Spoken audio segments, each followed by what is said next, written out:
Akira's network, the nights blurred together. She was sent out to different hotels, different locations, always meeting new men. Some were kind, others cruel. Some just wanted to talk, while others saw her as nothing more than an object to be used. It didn't matter. Oliver had learned to shut off her feelings, to become detached. She played her part, always charming, always agreeable, until the job was done. Her relationship with Sandra deepened as the two grew closer in their shared misery. One evening, as they prepared for the night, Sandra watched Oliver struggle to put on a confident face. She sighed and pulled her aside. "Listen, girl," Sandra began, her tone firm but not unkind. "These men, they'll try to mess with your head. Some want more than your body, they want power over you." Oliver frowned. "What do I do?" "You don't give them that power," Sandra said. "Smile when you need to, act like you care, but never let them get in here." She tapped her temple. "And never, ever get attached. They're just business." Oliver nodded slowly, trying to absorb the advice. Though she hated this life, she couldn't deny Sandra's words were keeping her afloat.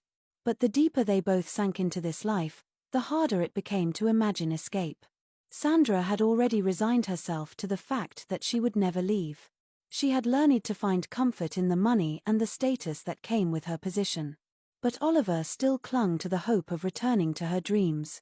That same night, after a long shift, Sandra sat on the edge of the bed, counting her money with a blank look in her eyes. "This is all I want, Oliver," she said softly. "The money, the power, it's enough." Oliver sat across from her, staring out the window. "I can't just give up," she replied, her voice filled with quiet desperation. "I still want to go back, to nursing school, to something better." Sandra shook her head, her face hardened by time. "You'll see, one day, you'll stop wanting that. It's easier this way." But Oliver didn't answer. She couldn't. The hope of escape was all she had left. One night, Akira arranged for Oliver to meet Chief Olayemi, a high-paying client. Despite Oliver's initial reluctance, Akira persuaded her. "This now opportunity we fit change your life," she said. "Oliver, this is a once-in-a-lifetime opportunity," Akira told her. "Do whatever he asks, and your life will change forever." Oliver hesitated but eventually agreed, trusting Akira's guidance. On her way she felt unease with this particular client, but Akira's words keep echoing in her head. "This now opportunity we fit change your life." And she said to herself, "I'll do it, I really need this money." Oliver entered Chief Olayemi's mansion, her stomach twisting with unease. The grand marble floors and glittering chandeliers did little to comfort her as a steward silently led her through a long, dimly lit corridor. When the doors opened, she saw the chief sitting in a large leather chair, a drink in one hand and a cigar in the other. He studied her with piercing eyes that made her skin crawl. "You're the one Akira sent?" he asked, his voice cold and sharp. "Yes, sir," Oliver replied, forcing a nervous smile. The chief rose slowly and circled her like a predator. "You're pretty," he said, "but tonight, I want something different." Oliver frowned. "Sir, I was told to entertain you." The chief smirked darkly. "And you will." He clapped his hands, and two large men entered the room, carrying a black robe. "Put this on," the chief ordered. "What's this for?" Oliver asked, panic rising in her voice. "Don't ask questions," he snapped. "Just do it." Trembling, Oliver obeyed. The chief gestured for her to follow him into another room, lit only by flickering candles. In the center was a stone altar surrounded by strange symbols. Fear gripped Oliver as she tried to back away, but the two men grabbed her arms, forcing her toward the altar. "Please, let me go," she begged, tears streaming down her face. The chief began chanting in a language she didn't understand, his voice echoing ominously. Oliver screamed, but her cries were swallowed by the chilling darkness of the room. In her final moments, Oliver realized how her desperation to make quick money had led her to this horrifying end. She regretted ever trusting Akira, whose sweet promises of a better life had been nothing but a cruel lie. Her dreams of becoming a nurse and helping her family felt so far away now, replaced by the heavy weight of regret. As the chief's chants echoed around her, tears streamed down her face, and she whispered a final prayer, wishing she had chosen a different path. When Oliver failed to show up the next day, Akira grew uneasy. She contacted Chief Olayemi, but he denied ever meeting Oliver. Days turned into weeks, and Oliver's disappearance became a mystery. Days turned into weeks, and Oliver's disappearance remained a haunting mystery. Sandra, who had grown close to Oliver, was devastated. While Akira brushed it off, telling herself Oliver might have run to escape the pressures of life, Sandra's instincts told her otherwise.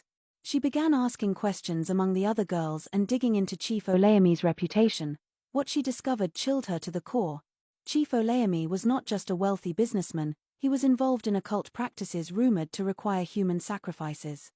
Whispered tales of missing young women surrounded his name, but his wealth and influence kept anyone from investigating. The girls in Akira's network began sharing unsettling stories of their encounters with the chief, his strange requests, his insistence on absolute secrecy, and the eerie aura surrounding his mansion. Sandra decided she couldn't stay silent any longer.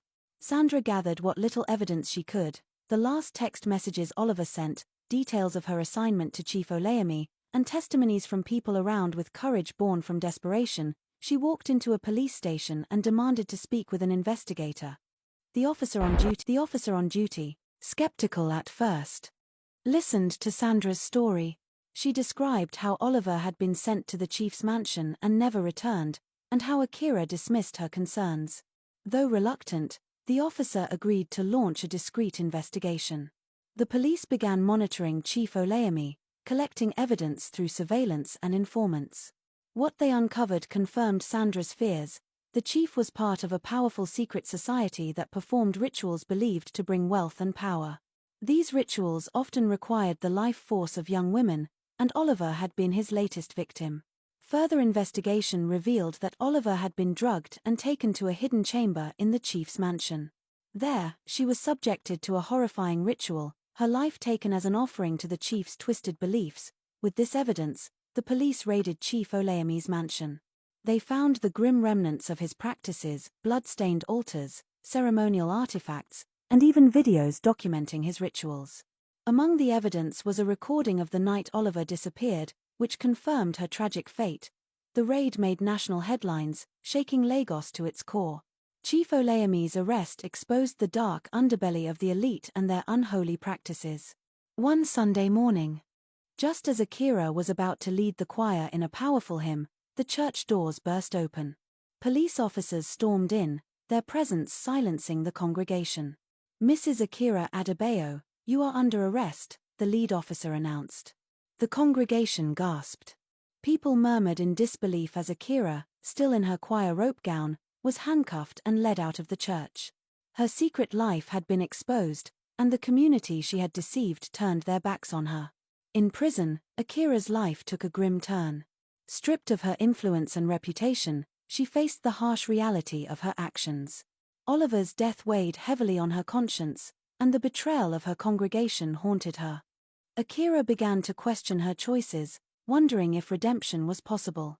She spent her days writing letters of apology to the women she had exploited and praying for forgiveness.